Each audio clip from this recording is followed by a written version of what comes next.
Well, it is Anzac Day, one of, if not the most important days on our calendar, where we stop, we pause to thank our servicemen and women. And included is Liberal MP Phillip Thompson, who served in East Timor and Afghanistan, where he was wounded in action. Phillip, good to see you this morning. Thank you for your service. How do you spend the day and reflect on it?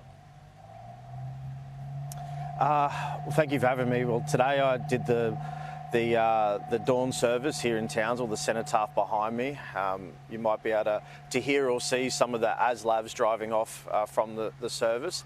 It's a time where I reflect, remember my friends that were killed in action, those that have died in training, those that have succumbed to their war within back here on home soil, and I think about them, their sacrifice, their families, and yeah, it's a time when I get around my mates and, you know, we look out and look after each other. It's obviously and very understandably an emotional day for you and others, Phillip. Why do you think that is? Is it because it triggers those memories? Is it a pride for your nation? Is it a pride for the work that you and your comrades did? Just elaborate on that.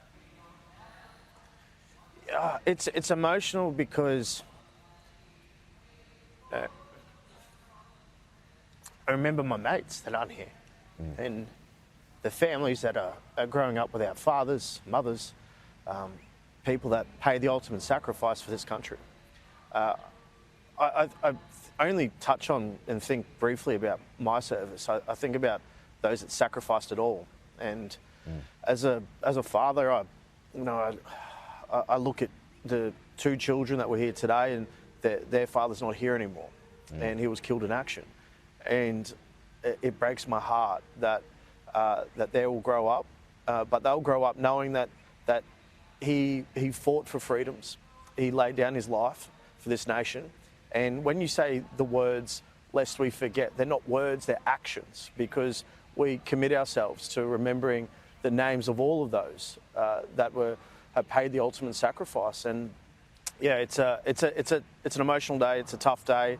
But it's a day that I want the rest of the nation to pause and reflect on and never, ever stop remembering those that, delivered the freedoms that we enjoyed today.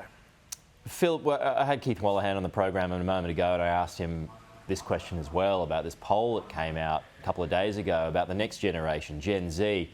And the poll found that 1 in 3 don't feel strongly about Anzac Day. 1 in 6 wouldn't fight if called upon. Why do you think that is, if you think that would be correct, if the nation called? I would like to see, more Anzac Day, Remembrance Day, learning about the battles, the wars, the sacrifice, the brave men and women who've been involved in these campaigns, whether it's domestically, peacekeeping or in wartime, throughout the schooling programs, throughout education, to teach our young Australians about who we are and the fabric of the Anzac. And whilst that might be a national poll, I think that would be very different here in Townsville, the largest garrison city in the country.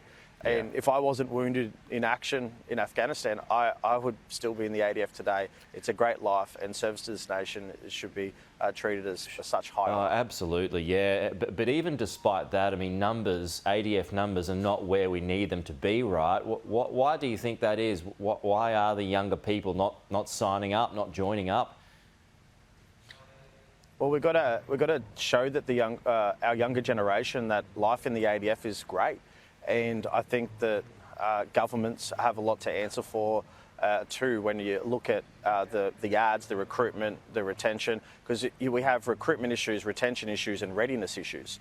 We must have an ADF that is equipped to fight in and win wars, not having outdated equipment, which they have at the moment.